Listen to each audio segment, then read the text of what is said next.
And I think what happens is cult leaders who have shame about certain things then begin projecting the shadow shit on all the students.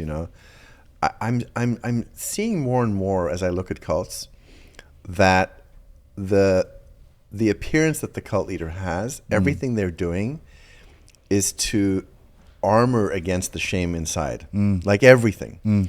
The grandiosity, the clothing, the lifestyle, the whatever it is, it's all just to protect against any of that ever getting revealed. And God forbid it gets revealed. Yeah. Because then you, as the cult member, you're fucked. If you expose it in some way, they're coming after you. And it's all compensatory. Yeah. So they used to say with narcissism, there's a subset of narcissists that are compensatory narcissists. They're doing this to make up for the shame that they feel. And I think nowadays I'm right in saying the general consensus is that all narcissists are compensatory.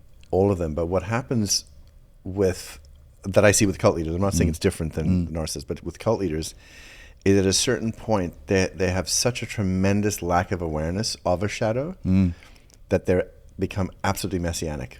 Yeah. They're God. Yeah. And God is the ultimate way to avoid any of the darkness that is alive and well inside of them. And they're acting out. I mean, in the case of Nixium, he's talking about nobility and like, don't satiate your desires, He's been diddling all the women. Yeah. Behind closed doors. So he's saying to all of you, delay gratification, don't fall prey to the material and fleshly pleasures. Meanwhile, I will be as soon as we finish at 7 by 7:30. Yeah, but he's not calling it that. He's saying I'm helping people. It's the whole stupid magic penis sort of theory. I'm helping people with my magic dong, whatever. A lot of them think that, and so there's always a cover story that they have for their activities. Right. Because if you're sort of rational and not enthralled, as we'll talk about going forward, if you're rationally looking at it, you're saying the dude's lying. Yeah. But there's this whole, the advertising campaign that everyone's doing is so good that if the leader's like, in bed sleeping, for 13 hours, it's because of the immense effort and the burden of the world that they've been carrying for this last 7 days and not sleeping at all. But if I was to lie in bed and sleep for 13 You're hours... an asshole. You're a lazy piece of shit.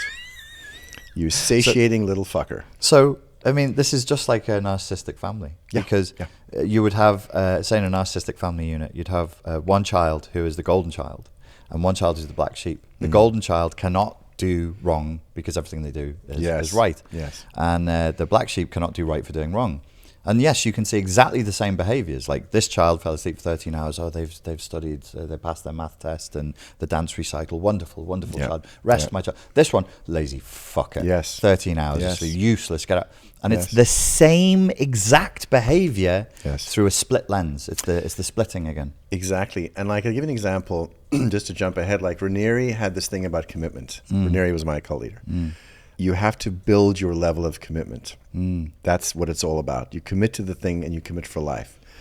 Now, what that was for, I now understand, was his absolute pathological fear of abandonment. That's what was really going on. Yeah. But he couldn't say, I'm terrified of being abandoned. Please never leave me because I'm pathetic. What he had to do is this whole story about commitment, and you're in it for life, and you can never break a commitment, It was just a pathetic excuse to have people love him and be around him all the time. But, you have to be out of the thrall before you understand all of that.